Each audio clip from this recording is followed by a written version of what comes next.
సింహరాశి వారికి ఈ సంవత్సరంలో ఆదాయ వ్యయాలు చూసేదైతే సింహరాశికి ఆదాయం 2% ఉంది.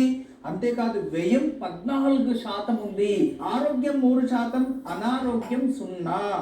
వీళ్ళకి రాజ్యపూజ్యం 5, రాజ్యకోపం 6% ఉంది. సుఖము 3, దుఃఖము కూడా 3% ఉంది. ఈ సంవత్సరంలో సింహరాశి వారికి భాగ్యస్థానం నుంచి దశమ కర్మస్థానం 10వ స్థానానికి గురు ప్రవేశం చేస్తున్నాడు.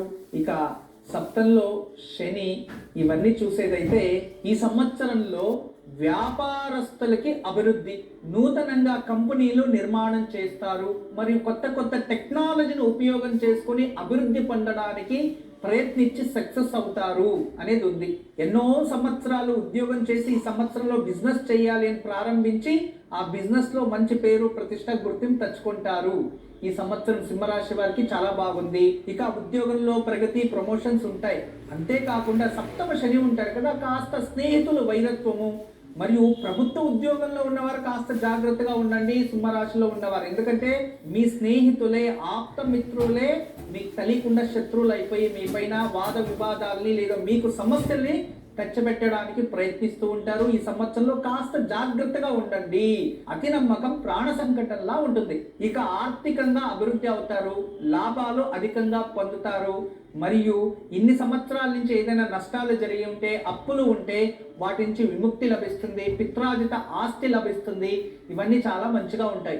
అయితే ఈ సంవత్సరంలో కాస్త భార్యాభర్తల మధ్య విరస దాంపత్యం ఉంటుంది. అనుకోకుండా కొత్త స్నేహాల వల్ల కుటుంబంలో వైరత్వం ఏర్పడడం, అనుకోకుండా వివాహాలు చేసుకోవాలి అని నిర్ణయం తెచ్చుకొని వాటి వల్ల దుఃఖానికి దారి చేసుకోవడం, ఇటువంటివి కాస్త సమస్యలు ఉన్నాయి.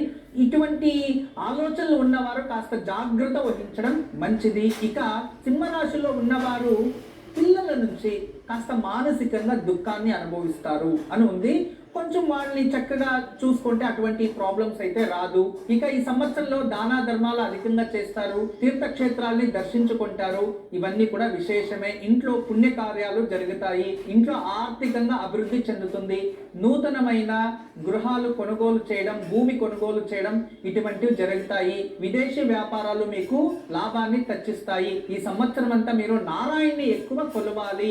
మహావిష్ణువుని ఎంత పూజిస్తారో, శ్రీరాముల వారిని ఎంత పూజిస్తారో ఈ సంవత్సరంలో మీకు అంత లాభం ఉంటుంది. ఈ సంవత్సరంలో విష్ణు ఆరాధన మీరు ఎంత చేస్తారో అంత అభివృద్ధి చెందుతారు. వారానికో నెలకో ఎప్పుడు మీకు అనుకూలమైతే విష్ణు ఆలయంలో వెళ్ళి ఒక తులసి అర్చన చేసి దీపం వెలిగించి వస్తూ ఉండండి. ఈ సంవత్సరం అంతా శుభ ప్రతిఫలాలు మీ అవుతాయి. గురుజీ